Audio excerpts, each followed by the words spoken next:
परिचारिकांचा पगार परिचारिकांचा पगार न करणाऱ्या शासनाचा पगार न करणाऱ्या शासनाचा धिक्कार धिक्कार धिक्कार धिक्कार ओ शासक होश में आके बात करो, बात तो तुमको करनी होगी, न्याय तो तुमको देना होगा।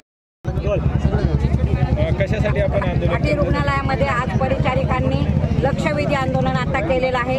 आम्ही आता 11:30 वाजता अधिष्ठाता माननीय गडप्पा सर ते आज अधिष्ठाता आहे त्यांची भेट घेतली आणि त्यांच्याकडे आम्ही चौकशी केली की आज डिसेंबरचा पगार 1 तारखेला व्हायला पाहिजे होता। आज 23 तारीख आलेली आहे, अजून सुद्धा पगाराचा कुठेही हालचाली होताना दिसत नाही आणि म्हणून आमच्या परिचारिकांच्या तीव्र भावना शासनापर्यंत पोहोचवण्यासाठी आम्ही हे लक्षवेधी आंदोलन केलेलं आहे। यामध्ये आर्थिक अडचणींना आम्हाला सामोरं जावं लागत आहे। आमचे सगळ्यांचे EMIचे चेक बाउन्स झालेले आहे, त्या ठिकाणी आम्हाला आर्थिक उदंड झालेला आहे। शाळेची फी द्यायची, रिक्षाचे भाडे द्यायचे, अशा अनेक आर्थिक संकटांना आम्ही सामोरं जात आहे।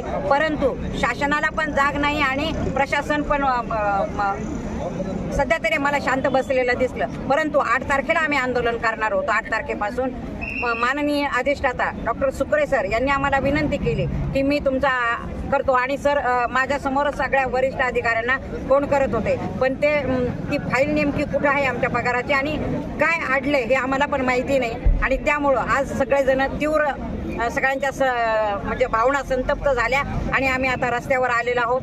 आता जर आजच्या आज हे आमचं शेवटचं सांगणं आहे, आजच्या आज आमचा पगार जर झाला नाही तर आम्ही उद्यापासून चतुर्श्रेणी कर्मचारी, सगळे टेक्निशियन म्हणजे ज्यांचा सगळ्यांचा पगार झाला नाही आणि परिचारिका सर्व कर्मचारी काम बंद आंदोलन करणार आहोत उद्या। इंदुमती थोरात।